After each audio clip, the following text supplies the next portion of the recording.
여호와 하나님께서 아브라함에게 세우신 3대 언약을 에서를 거쳐가 아니라 이삭을 거쳤는데 제가 착각을 했습니다. 에서가 아니고 이삭을 거쳐 야곱에게 계승하게 하시는 섭리내용입니다. 꼭 하나 정정을 해주세요. 자, 그러면 221페이지 아랫부분에 중간 조금 내려와서 양쪽가로 1번 이삭이 야곱에게 축복하는 내용이 27장에 나오는데 밑에서 두 번째 27장 1절로 4절에 보면 이삭이 나이 많아 죽기 전에 에서에게 축복하려고 합니다. 성경에 보면 이삭이 나이가 많았어요. 이제 늙어가지고. 그러니까 상당히 만일의 경우 이삭의 역사가 그 근본 목적이라면, 이삭의 역사를 우리에게 소개하는 것이 근본 목적이라면 이삭의 초년 생활만 기록할 게 아니라 노년 생활 쭉 자세히 나와야 되잖아요. 그런데 갑자기 나이 많은 이삭의 역사가 바로 나이 많아서 죽게 되는 장면이 나와요. 그러니까 이삭의 생애 속에서 꽁충 한 부분을 뛴다 이 말이죠. 왜 그러는가? 그 이유는 아까도 말씀드렸지만 성경이라는 것이 하나님 당신을 계시하는 데 목적이기 때문에 하나님을 계시하시는데 필요한 역사만을 이렇게 뽑아가지고 열거해 가기 때문에 이런 현상이 나오는 걸 우리가 알 수 있잖아요. 그러니까 사실은 이삭의 역사하면 많이 삭제된 거라고 우리가 알 수 있죠. 그러나 우리처럼 언약계시문, 시련 이런 건 정확한 거고요. 내용 자체가 의미적으로. 자, 그러면 보십시다. 나이 많아서 이제 앞을 이삭이 잘 못 봐요. 못 보게 되니까 자기 아들 에서를 데리고 왔어요. 에서. 여기 에서죠? 에서하고 이삭이 낳은 아들은 야곱. 쌍둥이를 낳았죠. 에서와 야곱을 쌍둥이를 낳았는데 아버지는 이삭은 에서를 사랑한다고 그러죠. 사나이답고 또 사냥을 즐기고 그래서 아버지가 퍽 좋아했다고 그랬습니다. 그래서 이 이삭이 에서를 불러들여 가지고 에서에게 하는 말입니다. 어느 날 죽을는지 나는 모르겠다. 곧 죽을 것 같다 이 말이죠. 그러니 3절에 그런즉 네가 가구 곧 전통과 활을 가지고 들에 가서 나를 위하여 사냥해서 나의 즐기는 별미를 만들어 내게로 가져와 먹게 하라. 죽기 전에 내가 마음껏 내게 축복을 해주겠다 하고 이삭이 큰아들 에서에게 이야기를 합니다.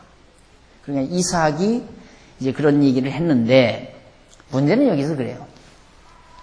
우리가 이삭이 에서에게 축복을 했다 이런 말을 들으면 사람이 축복을 해도 복을 받는구나. 전후 문맥을 다 모르면 봐라 이삭이 복을 비니까 복 받지 않느냐. 그러니까 주의 종 목사가 복을 빌어도 복을 받는다. 성립이 되잖아요. 논리적으로. 그렇잖아요. 성경에 보니까 이삭이 복을 비니까 복을 받지 않느냐. 그래서 자꾸만 목사님들이 축복권이 있다는 거예요. 그리고 그 원리대로라면 어떻게 목사님만 축복권이 있어요? 우리 아버지도 축복권이 있고 여러분의 부모님들도 다 축복권이 있죠. 그렇잖아요. 그런데 자꾸만 그 신학교에서도 목사는 축복권이 있다. 그 축복권이라는 것을 어디다 두느냐면 축도권을 말해요. 축도. 그래서 마지막 예배 드리고 나서 이제는 우리 주 예수 그리스도의 은혜와 하나님의 사랑과 성령의 교통하심이 너희 무리에게 있을지어다. 이걸 목사만 하잖아요. 장로님도 못하고 또 강도사님도 못하고 전도사님도 못하고 목사만 이 축도를 하는 거예요. 그래서 이 축도할 때는 이제 손을 들고 하잖아요. 이제는 우리 주 예수 그리스도의 은혜와 이제 축도. 이게 예배 드리고 그거 안 받고 가면 다 무효다 이거지. 그거 다 받아야지. 이게 축복이니까 마지막. 그래서 이걸 축도권이 이제 축복권으로 축도권한 이것이 이제 축복권으로 둔갑한 거예요. 축복권. 축도권이 축복권으로. 그래서 이게 없다고 하니까 막 이렇게 경기노예에서 내가 그 전에 경기노예 몸담았을 때 목사에게 무슨 놈의 축복권이 있느냐.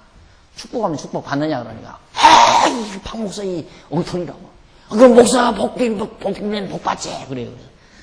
목사님, 암만 선배 목사님이면 나는 내가 복을 빌어 받는다면 나는 절대 교인들에게 안 합니다. 내 세 딸이 있는데 매 세 딸만 앉혀놓고 내가 복을 빌지 무엇 때문에 내가 교인들한테 복을 빌겠습니까? 그랬더니 얼굴이 빨개지더라고요. 웃기는 사람들이죠. 말이나 되는 얘기예요. 내가 양심적 아니에요? 내가 양심적이죠. 만약에 내가 여기 권사님들한테 복을 빌었는데 그냥 막 금덩어리가 막 몰려드는 거야. 배 아파서 어떻게 살아 내가. 진짜 배 아프죠. 나는 지금 새 집 살게 됐는데. 말도 안 되는 얘기예요. 무슨 축복권이 있어요, 축복권이. 그러니까 이삭이 야곱에게 복을 빌었다 이거야. 이삭이 에서에게 복을 빈다. 복을 비니까 복 받지 않느냐 이거죠. 근데 그게 아니고 바로 이거예요. 언약 계승. 지금 야고브 언약이 계승되는 거다 이거예요. 그러니까 아브라함에게 하나님께서 하신 복이 그 아들 이삭에게 계승되고 그 이삭에게 계승된 복이 야곱에게 계승되는 거예요. 그러니까 만일의 경우 이삭이 자기가 계승되지 아니한 복을 야곱에게 빈다고 해서 복이 되느냐 이거 안 되죠. 복을 받을 수는 안 돼요 절대. 하나님이 언약된 거기 때문에 언약대로 당신 너 복을 받는다 그 말이거든요. 봐라 아브라함에게 우리 할아버지 아브라함에게 그냥 자기는 아버지죠. 이삭은 아버지 아브라함에게 하나님께서 생육하고 번성하고 땅에 충만하고 이 땅을 정복하고 다스리라 이 복을 하나님이 허락하셨다. 그 언약에 언약된 복이 그 자손에게 임한다고 했으니까 나도 아브라함의 아들이고 너도 아브라함의 손자니까 내게도 이 복이 임한다. 그 뜻이에요. 복을 빈다는 것은. 그러니까 우리가 복 비는 것은 아무나 빌어도 돼요. 어떤 복? 성경에 약속된 복. 이건 아무나 빌어도 돼요. 목사만 빌어도 되는 게 아니에요. 예를 들어 하나님께서 언약자손에게 하나님 나라 복 약속했잖아요. 신령한 복 약속했잖아요. 이 약속된 신령한 복을 박 목사가 빈다고 해서 박 목사만 빌어서 되는 게 아니에요. 여러분들이 어디 성도집에 잠시 가서 좀 같이 친교하러 가가지고 그 가정에서 기도하잖아요. 가면 딱 기도할 때 하나님 아버지의 택한 백성의 가정에 신령한 복이 임하게 해주소서. 그 기도는 효과 있는 복이에요. 그건 틀림없이 효과가 있는 거예요. 왜? 그건 언약돼 있으니까 언약자손에게. 그 외에는 백날 빌어와대자 필요 없어요. 하나님 아버지 와보니까 아파트가 좁네요. 이 가정이 아파트 좀 한 10평만 더 늘렸으면 좋겠습니다. 주여 믿습니다. 꼭 믿습니다. 그런다고 되는 거 아니에요. 그러니까 지금 이삭이 자기 큰아들 에서에게 지금 복을 빌려고 그러거든요. 그런데 우리는 이미 앞에서 하나님은 야곱 큰 자는 작은 자를 섬기리라. 그러니까 사실은 복은 누구에게 진짜 복은 누구에게 계승되냐면 야곱에게 계승이 돼야 여기에. 그런데 이삭은 큰아들이 이쁘잖아요. 사냥도 하고 자주 별미를 줘서 갖다 주고 하니까 이삭에게 복을 빌려고 이삭한테 조용히 얘기를 해. 가서 짐승 잡아다 가지고 와라. 내가 별미를 먹고 너에게 복을 마음껏 빌어주겠다. 그런데 신기한 것은 하나님이 이삭의 눈을 감겨줬습니다. 안 보게 봉사가 된 거예요. 그 나이가 많아가지고. 근데 그 말을 하는 것을 에서에게 그 말 하는 것을 누가 들었느냐면 리브가가 들었어요. 야곱과 에서를 낳은 어머니 리브가가. 리브가는 누구를 사랑하냐면 야곱을 사랑한단 말입니다. 그러니까 리브가가 가만히 보니까 큰일 나거든. 자기가 사랑하는 야곱은 복을 못 받고 자기가 별로 사랑하지 않는 에서가 복을 받게 되니까 이 리브가가 야곱을 빨리 불러들여서 야 너희 아버지가 에서에게 너희 형 에서에게 여차하더라. 그러니까 네가 빨리 가서 저 우리에 가서 양우리에 가서 사냥할 것도 없이 양우리에 가서 양 한 마리 가지고 오더라. 그래가지고 그걸로 요리를 해서 양 가죽을 여기다 에서는 털이 벌벌하니까 혹시라도 모르니까 양 가죽으로 여기 털을 입혀가지고 음식을 해서 들여보냈어요. 아버지한테. 이삭한테 가니까 이삭은 눈이 어두우니까 예선지 야곱인지 모르잖아요. 보아가지고는 볼 수는 없으니까. 그래서 아버지 제가 여기 음식을 가져왔습니다. 그러니까 아버지가 딱 들어보니까 목소리가 이상해요. 에서가 아닌 것 같다 이 말입니다.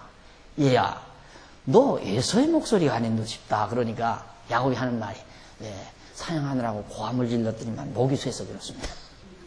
거짓말을 했어요.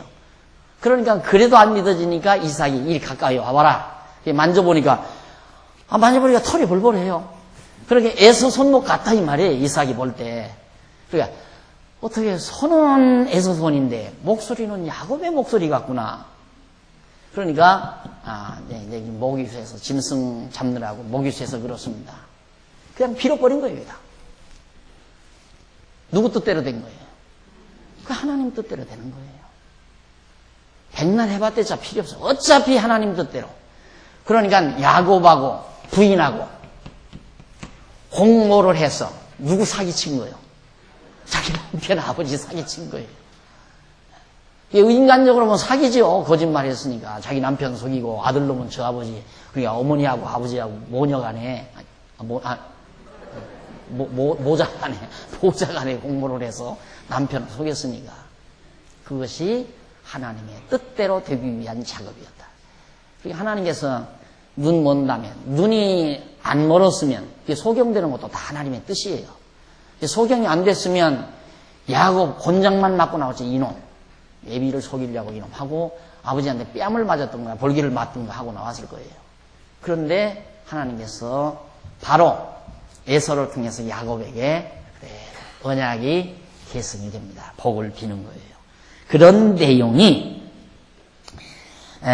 정말 지금 5절로부터 17절까지 나와요. 그런데 그 사실을 이제 야곱이 복을 받아가지고 다 나왔는데 뒤에 에서가 들에 가서 짐승을 잡아가지고 열심히 요리를 해가지고 아버지한테 가지고 갔어요. 이삭이 아버지한테 가니까 너는 누구냐? 제가 에서입니다. 깜짝 그때야. 아버지가 쏘았다 싶어요. 그런데 이미 야곱에게 복을 빌어버렸으니까 할 수가 없잖아요. 여기도 재미난 거예요. 만약에 이삭이 자기 마음대로 복을 빌 수 있는 거라면 야곱이 막 이놈아 너 들어와라. 너 다 일어나 취소다 이놈아. 안 된다. 너는. 그리고 에서에게 다시 빌 수 있잖아요. 근데 그게 안 돼요. 이미 빌어버렸어요. 그러니까 어쩌냐. 이미 내 동생 야곱이 다 받아갔다. 그래가지고 그 나머지 찌꺼기 복을 에서에게 준 거예요. 그 복으로 에서의 후손이 번창을 해서 지금 전쟁을 이기는 이슬람 족속의 한 파트를 점령한 족속이 된 거예요. 이 에서의 후손이. 이스마엘 있죠? 이스마엘. 나중에 이제, 이스마엘이 아니라 에서의 후손이. 에돔 족속이라고 해서. 그러니까 하나님께서 이미 야곱에게 뱃속에 있을 때부터, 태중에 있을 때부터 하나님은 야곱을 사랑하고 에서는 미워했어요. 에서는 저버렸어요. 이게 선택이라고 하는 거예요. 선택. 이건 유기. 에서는 유기 버리고 야곱은 선택을 했다. 뱃속에 있을 때부터. 이것이 바로 예정론이라는 거예요. 제가 늘 강조하는 성경이 말하는 예정론. 그러니까 선택된 언약자손과 언약받지 못한 자손이 이미 딱 갈라지는 거예요. 이걸 거룩이라고 해요. 거룩. 거룩이란 말이 뭐냐? 언약자손과 언약자손이 아닌 자를 갈라놓는 거, 구별하는 거. 이게 구별했잖아요. 야곱과 에서를 구별하는 것이 거룩이에요. 이게 바로 거룩한 지파죠. 그래서 우리는 우리의 행동이 깨끗하고 의롭고 선량해서 거룩한 백성이 아니라 우리는 세상으로부터 하나님의 택한 백성으로 구별된 백성이기 때문에 그래서 거룩한 백성이라고 하는 거란 말입니다. 거룩한 백성. 구별되어 있으니까. 똑같아요, 우리도. 아까 그러잖아요. 내가 만약에 축복권이 있다면 나는 우리 딸들한테 있다고, 여러분한테 안 빌고. 나도 인간이니까. 똑같아요. 하나 다름없어요. 만약에 여러분들이 정말 내가 복 빌어서 잘 살면, 여러분들이 내가 복을 빌어서 막 나보다 돈이 더 많아지면, 진짜 밤잠 안 올지도 모르죠. 이게 인간이 똑같아요. 다른 거 하나도 없어요. 같은데, 하나님께서 우리를 구별해서 하나님 자녀 만들어 놓으니까, 그게 믿어지니까 점점 욕심도 사라지고 미움도 사라지고 증오도 사라졌어. 그래서 점점 이제 우리의 마음이 바뀌어지니까 우리 성도님들이 좋은 집을 사도 기쁘고 즐겁고 누가 사업이 잘 돼서 모든 일이 다 번창하게 돼도 같이 기뻐하고 즐거워할 수 있지. 그러지 않으면 일반적인 우리의 육체의 소욕 그대로 가지고 있으면 10번이라도 그렇죠. 10번이라도. 사촌이 논사도 배가 아프다는데. 그러니까 거룩이란 말이 구별되는 것이다. 그래서 뱃속에서부터 야곱과 에서가 구별이 됐기 때문에 하나님께서는 이삭을 통해서 야곱이 그 언약을 계승받도록 한 것이다. 이게 이제 바로 223페이지에 계속 소개된 말씀입니다. 그 다음 넘어가서 224페이지. 224페이지에 거기 보면 중간, 제일 상단 중간에 보면 이런 말씀이 나옵니다. 하나님께서는 절대자가 되시기 때문에 인간이 악을 행한다 할지라도 스스로의 정하신 뜻을 이루어 가시는 것이다. 악을 행해도. 뭐냐면 아들을 하고 마누라하고 부인하고 저렇게 자기 남편에게 거짓말로 사기를 쳤어도 결국 복은 야곱이 받죠. 그걸 지금 설명하기 위해서 하는 말이에요. 아브라함도 아비멜렉에게 거짓말을 하였는데 복을 받았고 이삭도 그랄 사람들에게 거짓말을 하였는데 철저히 아비멜렉의 보호를 받았다. 이와 같은 하나님의 섭리는 모든 만사가 인간의 도덕적인 행동의 결과에 따라 이루어지는 것이 아니라 여호와 하나님의 정하신 언약의 말씀대로 이루어지는 것을 알게 하시려는 것이다. 이걸 조건으로 생각하면 거짓말해도 복을 받았다 이 말을 거짓말해도 복 받으니까 거짓말을 해야 되겠구나 이렇게 하라는 말이 아니에요. 왜 아브라함이 거짓말을 하고 이삭이 거짓말을 해도 또 야곱이 저렇게 아버지한테 거짓말을 해도 복을 받았는가? 거짓말했기 때문에 복 받은 게 아니라 거짓말을 했어도 복을 받게 하신 이유는 인간의 행위에 따라서 복을 주는 게 아니다라는 것을 깨닫게 하려는 거다 이 말이에요. 우리 거짓말 안 해도 다 거짓말하고 살잖아요. 죄 더 안 져도 다 죄 속에서 우리 산다 그 말이에요.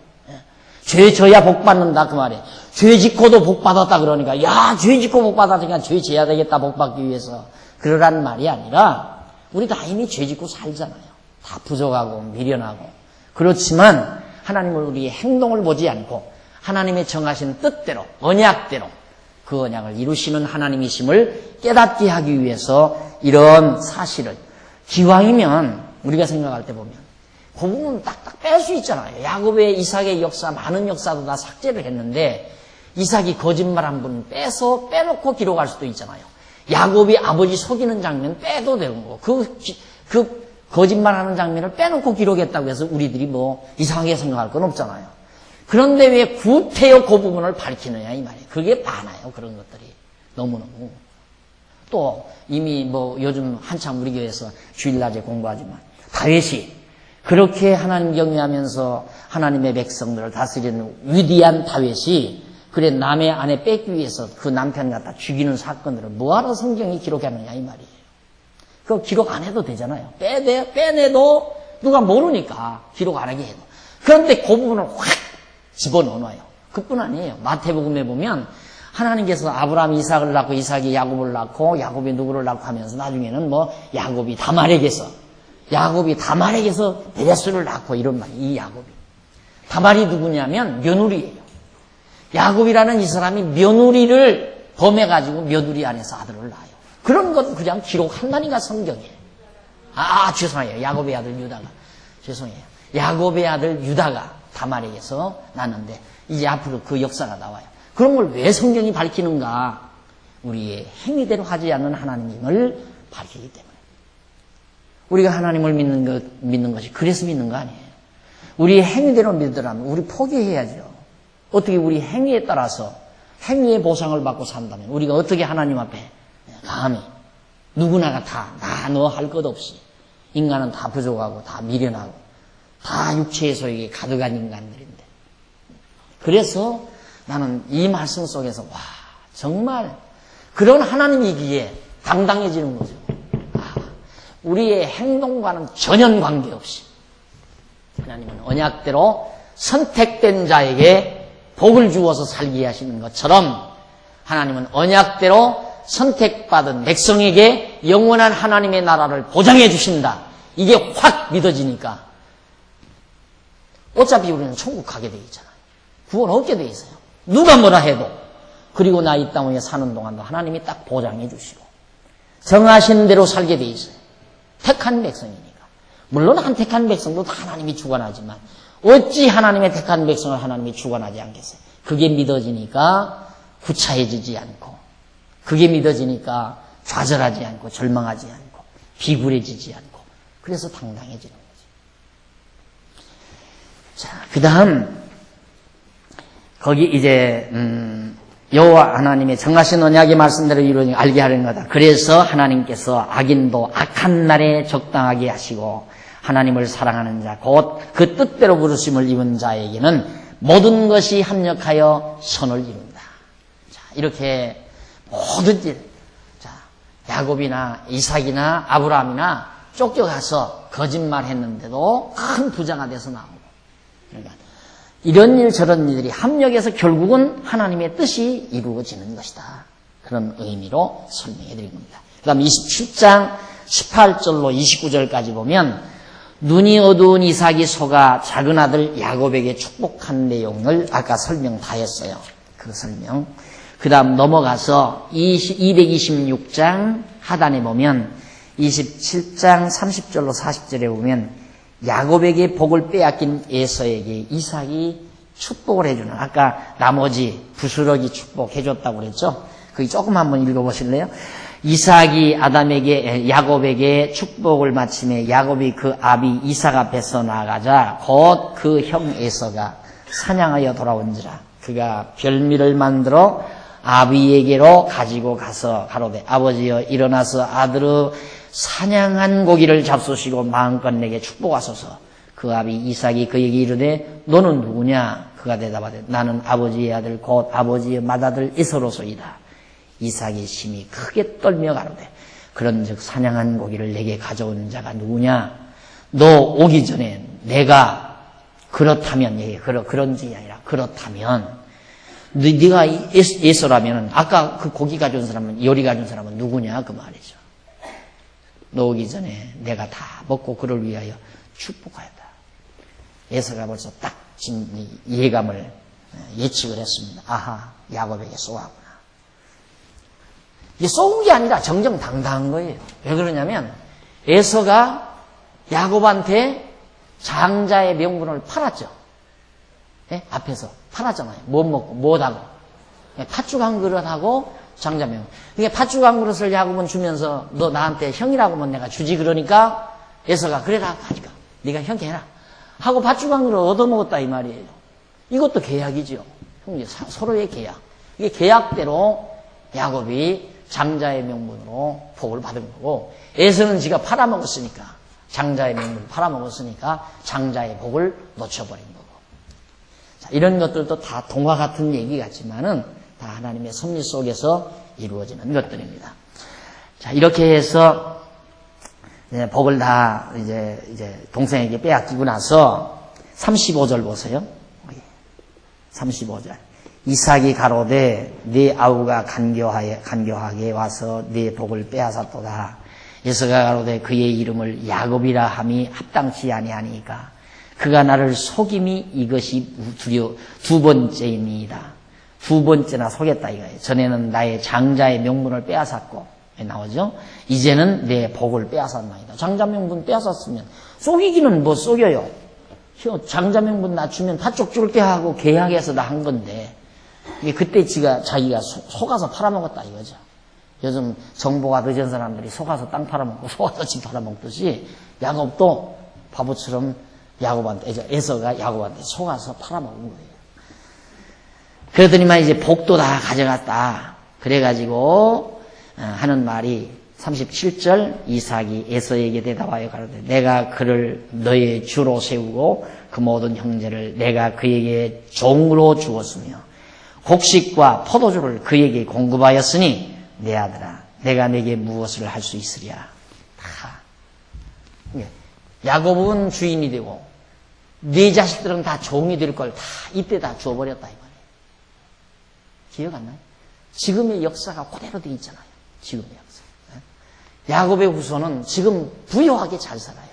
그런데 에서의 후예들은 지금 완전히 정말 피폐한 상태에서 그들이 살고 있고 나중에는 침략을 받아서 에서의 후손들이 다 종로로 당한 에돔 족속들이 야곱의 후손에게 와서 종노릇하고 그렇게 사는 역사가 후대에 펼쳐져요. 지금도 그렇게 살고요, 사실은.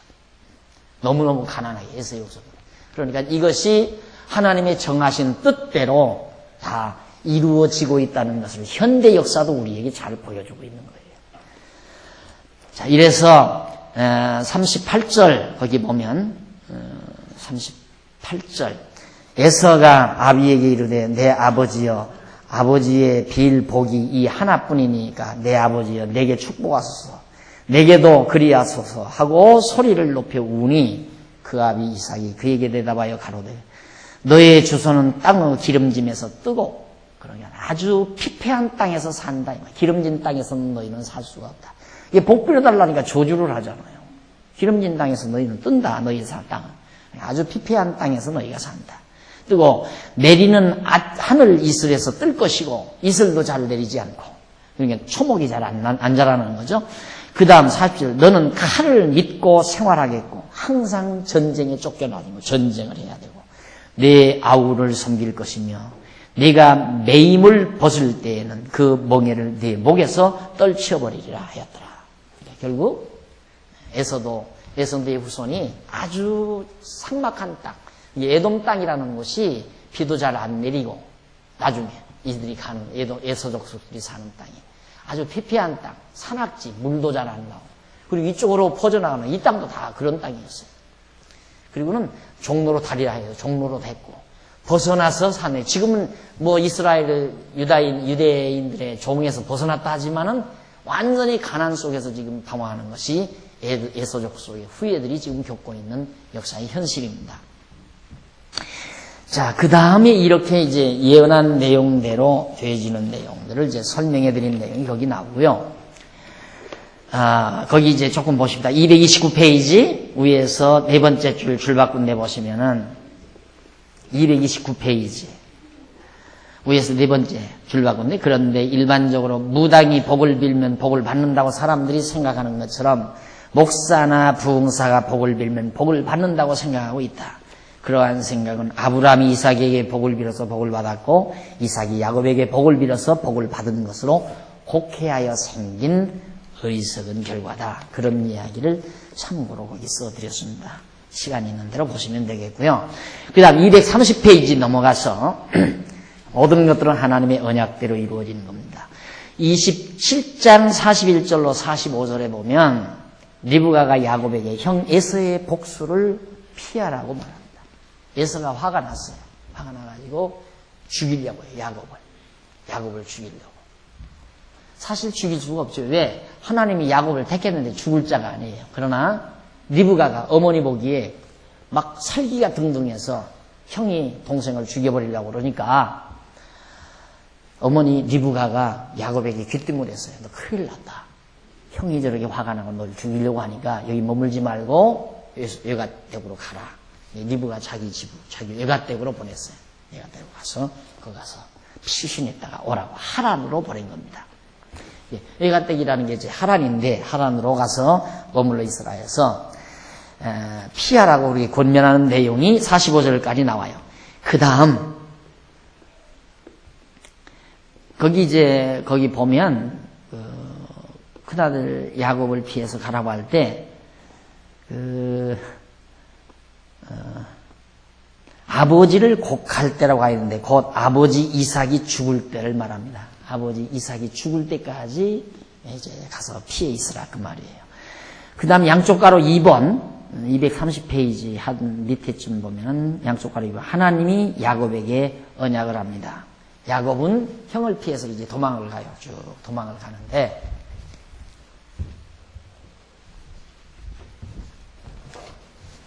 여기 이제 하란이라는 데가 있어요. 하란. 쭉 갑니다. 가다가 야곱이 46절 제일 하단에 보세요. 하단 46절로 28장 5절에 어머니 리브가가 꾀를 내어 야곱을 외가로 보내는 내용이죠. 보내는 내용인데 리브가가 야곱에게 이르되 내가 햇사람 딸들을 인하여 나의 생명을 싫어하거늘 야곱이 만일 이 땅의 딸들 곧 그들과 같은 햇사람의 딸들 중에서 아내를 취하면 나의 생명이 내게 무슨 재미가 있으리까. 에서가, 리브가가 참, 그러니까 이게 너무너무 참 놀라운 거죠. 리브가가, 이게 어머니 아니에요?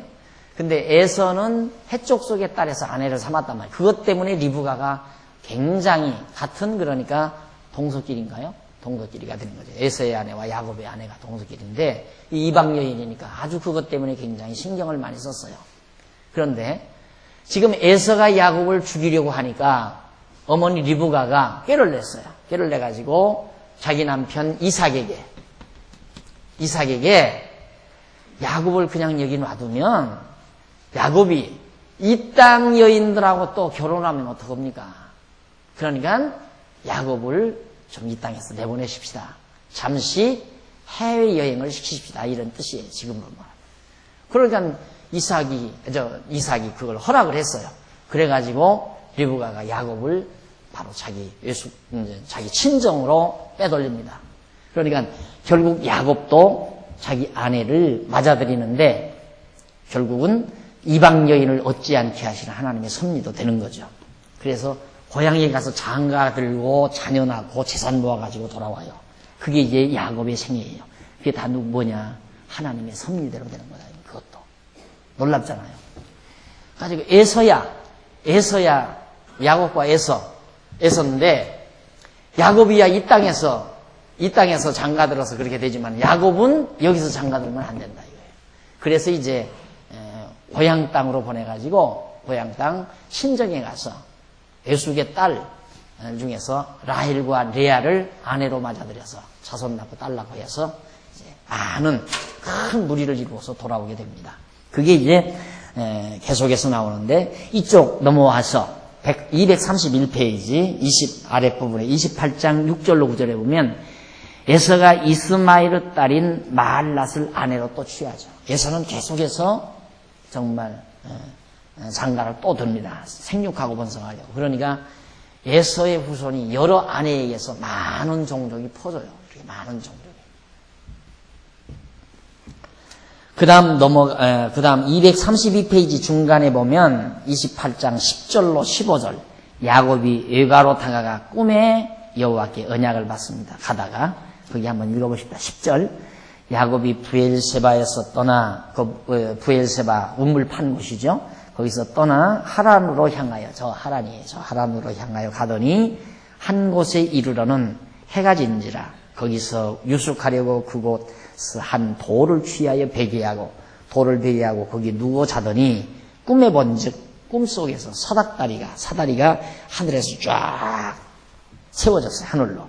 그 꼭대기가 하늘에 닿았고 또 본즉 하나님의 사자가 그 위에서 사다리 위에서 오르락내리락 하고 또 본즉 여호와께서 그 위에 서서 가라사대 나는 여호와니 나오잖아요. 나는 여호와니.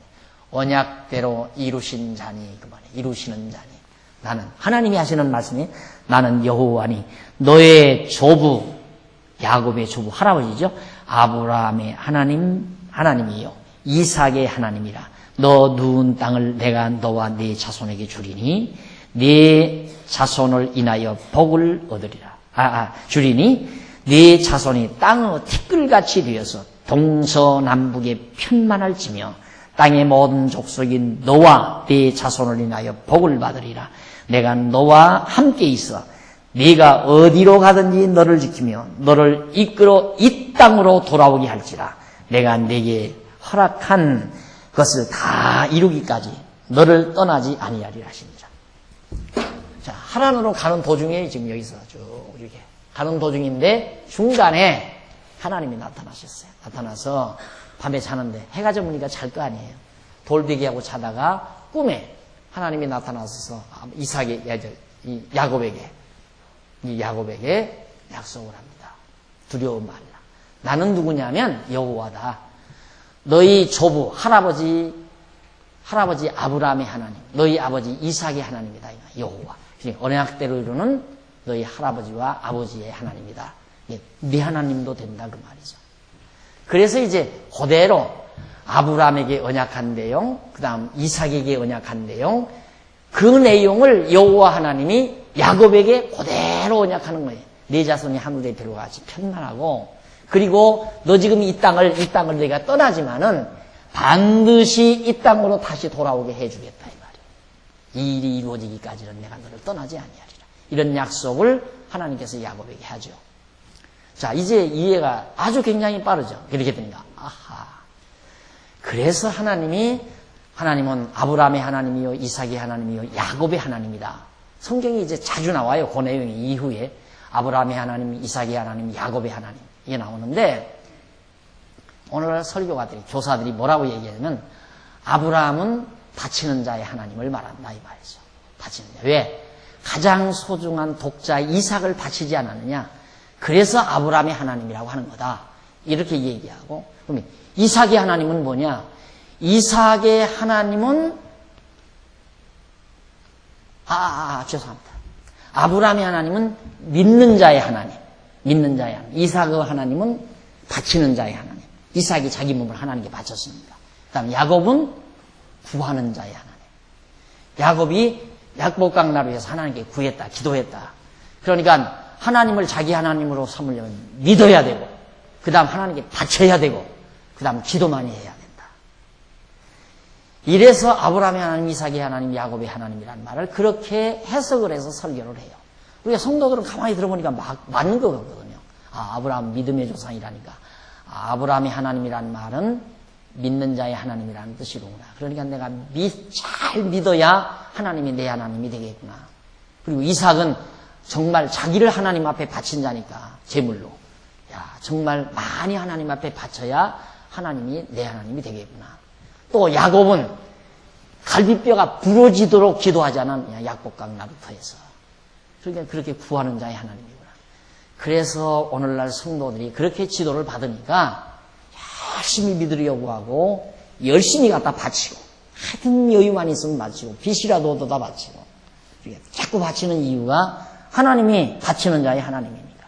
그리고 막 새벽이고 저녁이고 밤새면서 기도원에 가서 기도하는 이유도 간구하는 자의 하나님이니까. 간구를 해야 하나님이 내 하나님이 될 거 아니에요. 그래서 그렇게 기도를 막 고함을 지르면서 계속 기도하고 사는 거예요. 그런 식으로 가르치니까. 근데 여러분들이 볼 때 그 얘기예요.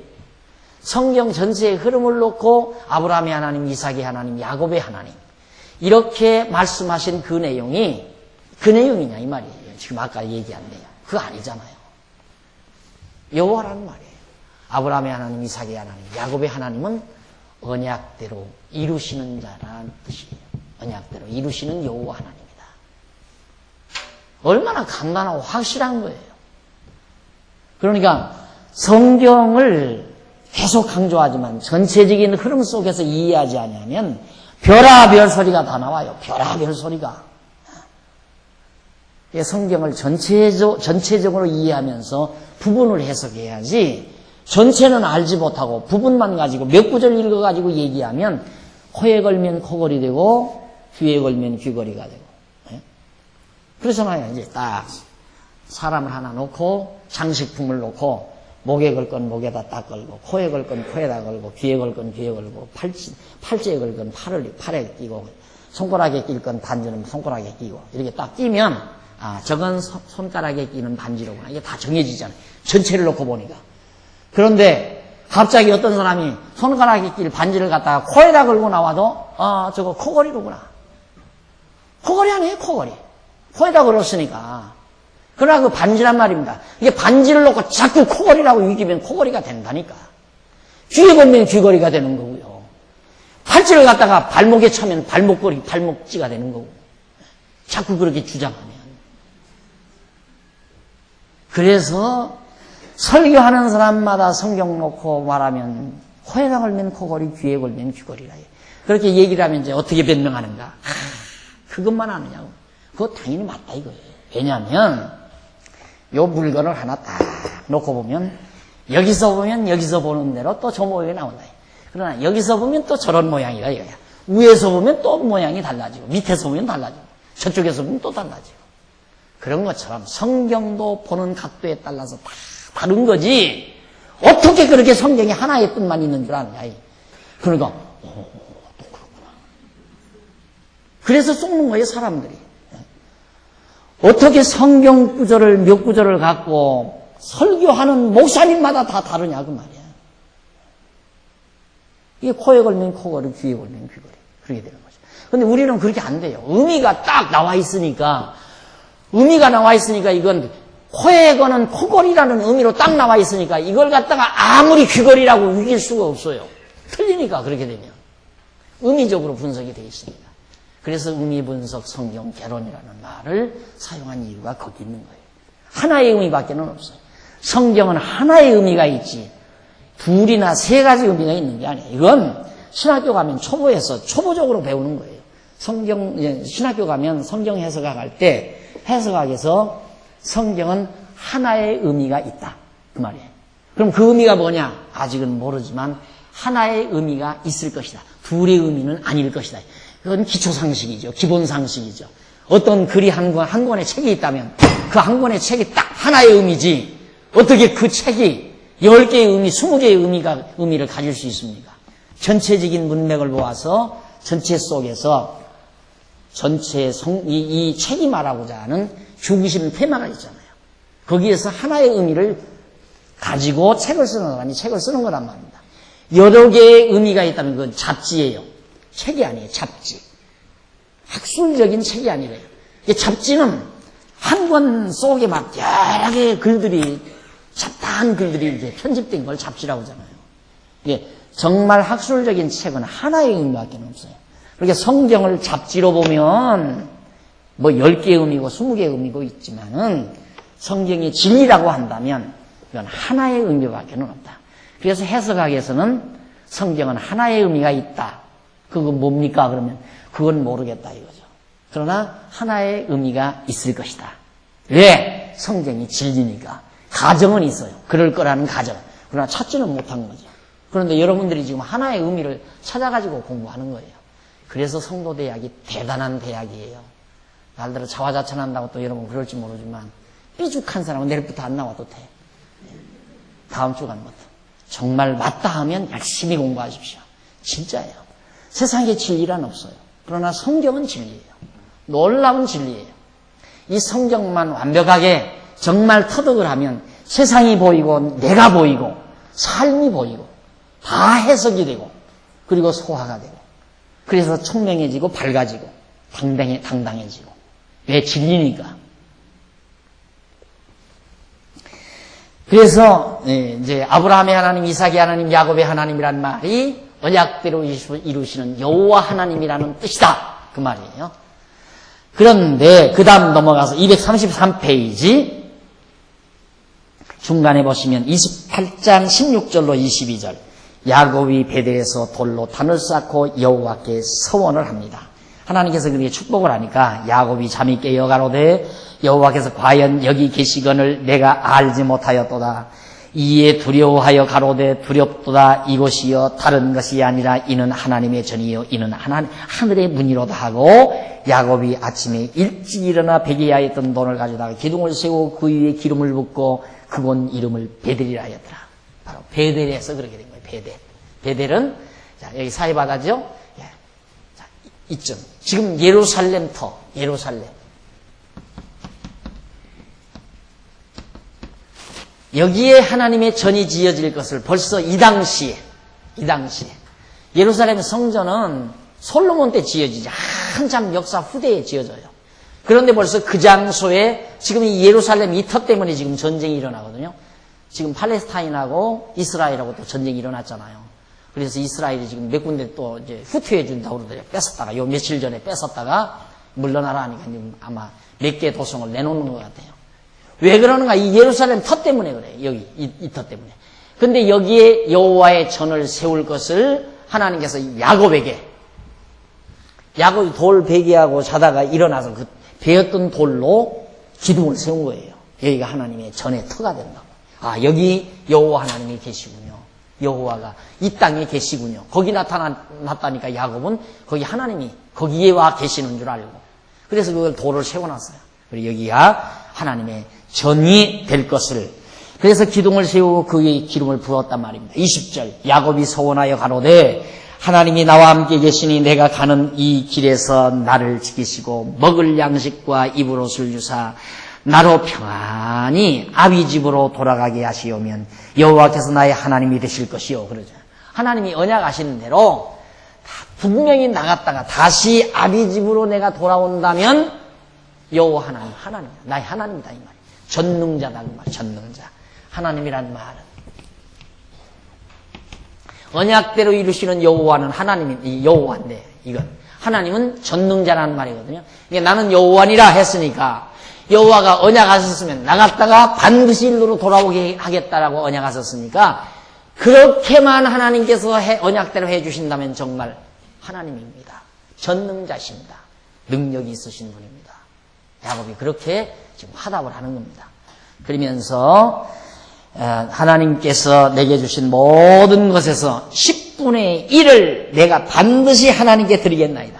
하나님이 나에게 그렇게 해 주시면 내가 10분의 1을 하나님께 드리. 11조라는 개념이 거기서 나오는 거예요. 10분의 1을 하나님께 드리겠다. 하나님께서 이렇게 언약대로 이렇게 나갔다가 돌아오게 해 주시면, 그러니까 복을 주시면 받은 바 복에서 열의 하나를 하나님께 제물로 드리겠습니다. 그 말이에요. 그런데 지금 뭐라고 그래요? 11조를 내야 복을 받는다고 그러잖아요. 야곱은 복을 주시면 받은 복에서 열의 하나를 드리겠습니다. 그 말인데. 그러니까 요즘에는 11조를 복 받는 비결로 자꾸 둔갑을 시키잖아요. 그래가지고 아까도 말했지만 청산 11조. 11조를 했는데 복이 왜 안 옵니까? 그러면 전에 것 안 냈으니까 그거 청산하면 온다. 그럼 이제 마지막 다 평생 거 다 청산했는데도 안 와요? 목사님 저는 다 청산했는데요. 그러면 믿음으로 드리라고 그래요. 믿음으로 어떻게 믿음으로 드립니까? 그럼 한 달에 소득 얼마쯤면 되겠어? 그러면 1,000만 원은 내면 좋겠어요. 1,000만 원만 되면 좋게 한 달에. 그럼 100만 원씩 빚 얻어다가 믿음으로 바쳐. 그것이 바로 갑을 11조예요. 갑을. 다 들어보셨죠, 여러분? 갑을 11조. 그러니까 미리 100만 원을 빌려다가 아직 1,000만 원 내가 소득은 안 했지만 하나님이 나에게 1,000만 원 소득 준다 믿고 100만 원 빚 얻어다가 11조 100만 원 내면 하나님께서 1,000만 원 준다. 그러니까 전부 그거 하나에 속이 안 터지겠어요, 여러분? 여러분도 속 터지죠? 예? 그래서 전에 목이 터져라고 고함을 지른 거예요, 제가. 열불이 나서. 네, 지금은 글쎄 많이 점잖해졌는지 누구마다나 늙었는지 그건 난 모르겠지만 이게 고함이 쳐리려고 하는 거 제가 자제를 해요. 왜 다들 듣기 싫어하더라고요, 고함 치는 거. 저는 막 열 받으니까 고함을 치는 거예요. 얼마나 많은 사람이 불쌍하게 쏘가요. 갑을 11조 그렇게 해가지고 빚지는 사람이 얼마나 많은데. 나 그런 사람 직접 만나봤어요. 나한테 와서 사정을 하더라고요. 목사님 정말로 이렇습니까? 내 땅이 팔려야 지금 막 완전히 부도를 막겠는데 안 팔리니까 우리 목사님한테 갔더니만 하나님 앞에 기도하면 팔린다고 기도해서 안 팔려서 기도해도 안 팔려요. 그러면 먼저 팔리면 11조 한다고 하나님 앞에 서원하라고 그러더래요. 그럼 팔린다고. 그래서 하나님 아버지 이 땅만 팔리면 11조는 반드시 드리겠습니다 하고 서원까지 했대요. 그런데도 안 팔린대요. 그래서 또 안 팔린다고 와서 상의를 했더니만 그러면 먼저 그 뭘 쓰라고 돈 준다는 거. 11조 액수 5천만 원 받을 것 중 500만 원 써서 달라고 그러더래요. 그럼 팔린다. 그러니까 거기서 이제 쇠사라차 깬 거예요. 야, 이거 이럴 수가 있나. 그래가지고 고민하니까 대치동에 박영기 목사를 찾아가서 상담을 하라고 그런다고. 알지도 못하는 사람이 와서 상담을 하더라고요. 어느 여자가. 그래서 잘 일러줬더니만 그때는 화나고 가더니만 가서 또 걸려든 거야. 그러니까 미련하면 아무리 올바른 얘기를 해도 걸려들게 돼 있어요. 그렇게 지금 얼마나 악랄하게, 진짜 악랄해요. 너무너무 악랄해. 그래서 내가 종교에 속지 말라고 말이에요. 종교에는 속지 말아라. 그건 완전히 인격 망치는 거니까. 그렇지 않은 교회가 얼마나 많이 있어요. 그렇지 않은 교회들도 많은데 왜 하필이면 그런 교회로 가느냐 이 말이에요. 그런 교회를. 그렇게까지 안 하는 교회 많이 있잖아요. 그렇게까지는. 갑을 11조 해라. 무슨 청산 11조로 해라. 그런 말 안 하는 교회 많이 있어요. 그런 정도는. 11조를 하면 복 받는다는 교회는 거의 다지만 뭐 가부를 해라, 청산을 해라 이런 말까지 안 하는 교회는 상당히 많이 있어요. 11조 정도는 하라면 연보하는 셈 치고 그냥 하세요. 연보를 해야 교회가 운영이 되죠. 그러니까 뭐 복 받으려고 하지 말고 어차피 하나님께서 건강 주시고 우로를 주시고 먹고 살잖아요. 소득한 데서 정말 진리를 위해서 교회를 위해서 동참한다는 의미로 연보한다는 뜻으로 11조 하는 건 모르지만 복 받기 위해서 한다는 말이 안 되는 거예요. 야곱이 하나님께서 그렇게 그대로 나에게 복을 주시면 내가 11조 하겠습니다는 말이에요. 복을 주면 하는 거죠. 복을 받은 것에서 하는 거지 복 받기 위해서 하는 건 절대 아니다. 먼저 멜기세덱에게서도 그런 거 있었잖아요. 아브라함 때. 자, 그 다음 이제 넘어가서 234페이지 거기 보시면 한쪽 가로 2번입니다. 야고보 복과 언약 성취 나오죠. 야고보 복과 언약 성취 29장에서 36장까지죠. 야곱이 복을 받아요. 자, 넘어가서 235페이지에 보면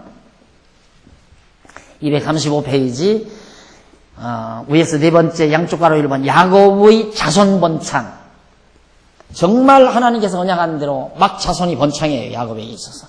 29장 1절로 15절까지 보면 야곱이 우물 곁에서 라반의 딸 라헬을 만나게 됩니다. 어머니가 이제 도망가라.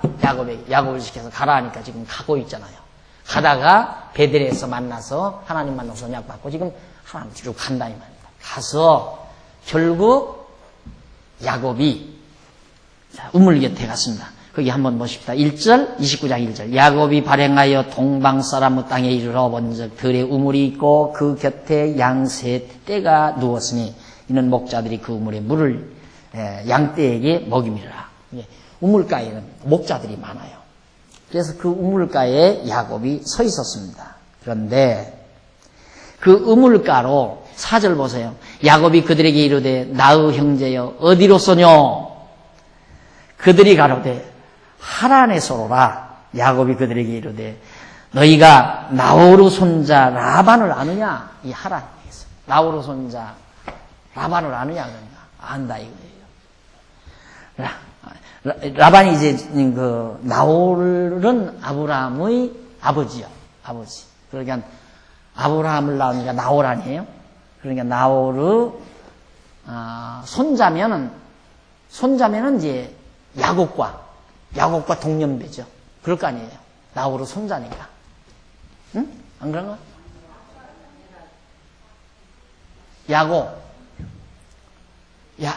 나홀은 아브라함의 아버지예요. 예? 아니. 나홀이 누구예요? 아브라함의 형제. 그렇죠? 예, 맞아요. 제가 착각을 했어요. 그러니까 결국 이 야곱과 동년배죠. 이제 그 여자가. 그걸 아느냐?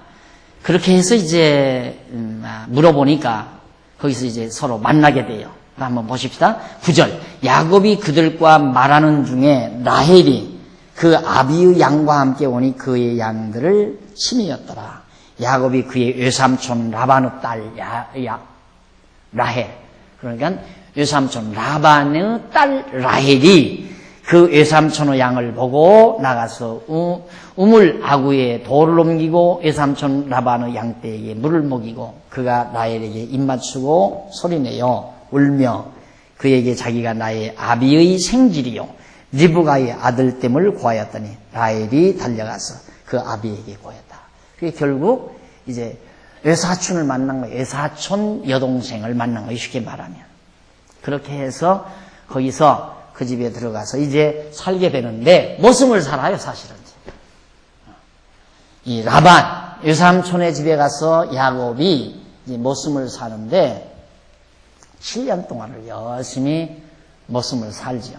사는데 그냥 산 게 아니라 라반의 딸 라헬이 있었어요. 라헬. 큰 딸은 레아고 작은 딸은 라헬인데 작은 딸이 훨씬 이뻐요. 큰 딸보다. 그러니까 야곱이 7년 동안 일할 테니까 이쁜 작은 딸 라헬을 낳아주시면 좋겠습니다. 그 계약이 된 거예요. 그래서 7년 동안 열심히 외삼촌의 집에서 모습을 살아가지고 장가를 7년 만에 갔는데 쏘갔어요. 외삼촌이 밤에 야, 나이 많은 언니를 두고 어떻게 네가 먼저 가느냐. 언니 네가 들어가라. 그래가지고 언니 라헬, 이쁘지도 않은 라헬이, 아니 레아가 야곱의 방으로 들어와 버린 거예요. 아침 자고 이 바보지 그러니까. 확인이라도 불써놓고 확인이라도 할 거지. 그래가지고 쏟고 나서 7년을 또 사는 거예요. 7년을. 열심히 7년을. 그래서 14년 만에 자기가 원하는 아내 라헬을 또 얻습니다. 그래서 아내가 둘이에요. 그러면서 이제 아들 낳고 아들 자녀들 낳으니까 자꾸 번창을 할 거 아니에요. 그런 내용이 지금 이제 29장 계속돼요. 29장. 그다음 넘어가서 236페이지 밑에서 두 번째 줄 29장 16절로 20절에 보면 야곱이 라반에게 라헬을 위해 7년을 봉사하겠다고 아까 제가 설명드린 내용입니다. 그렇게 해서 결국 쏙죠. 237페이지 중간에 29장 21절로 30절에 보면 야곱이 라반에게 속은 후에 다시 라헬을 위해서 7년을 봉사를 합니다. 다음 넘어가서 238페이지 중간 좀 내려와서 29장 31절로 35절에 보면 레아가 아들 루벤과 시몬과 레위와 유다를 낳아요. 그러니까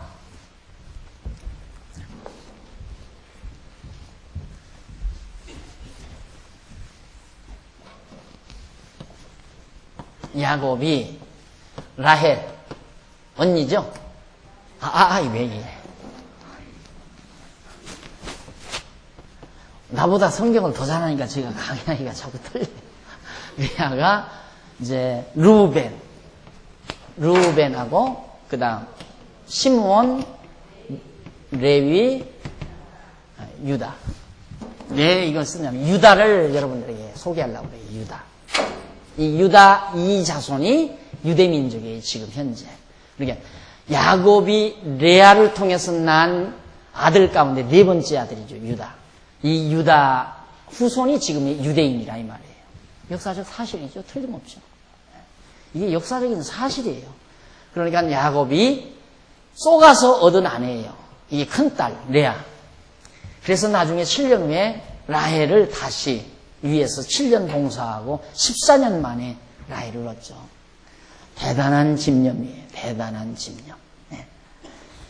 그렇게 굉장히 예뻤던가 봐요. 그러니까 그렇게 집착을 가지고 끝내 자기 아내로 삼죠. 이렇게 해서 이제 했는데 놀랍게도 라헬이 아이를 못 낳아요. 그래서 239페이지 밑에서 30장 1절로 8절에 보면 라헬이 몸종 비라에 의해 아들 단과 납달리를 낳게 하죠. 아름답고 이쁘기는 한데 아이를 못 낳으니까 큰 아내가 첫 아내가 아들을 낳고 자시하고 잠안 떨고 얼마나 괴롭겠어요. 그러니까 야곱이 이제 허락을 해서 라헬이 자기 몸종 여자가 자기를 수종드는 비라라고 하는 여인이 있었어요. 비라. 이 비라를 통해서 아들을 낳아요. 그래서 아들 단과 납달리, 이렇게 아들 둘을 라헬의 몸종을 통해서 낳죠. 이게 있을 수 있는 얘기입니까? 우리 지금 상식으로는 이게 얼마나 부도덕한 행위예요, 이거.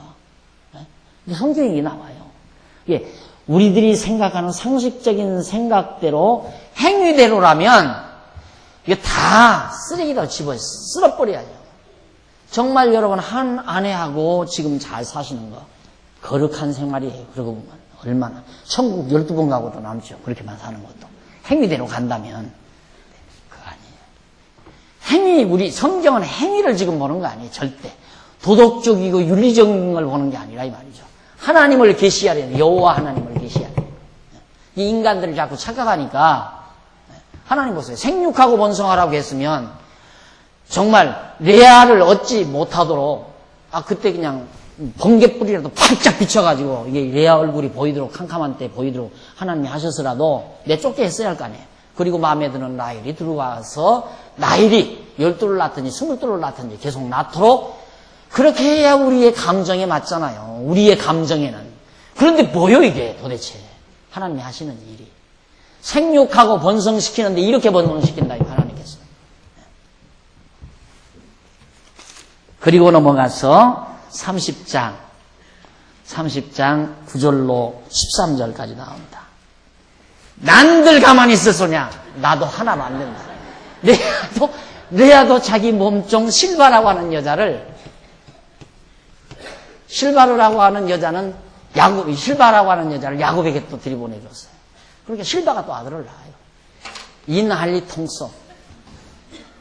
야곱도 퍽 괴로웠을 거예요. 어떻게 됐나 다음 시간 보십시다.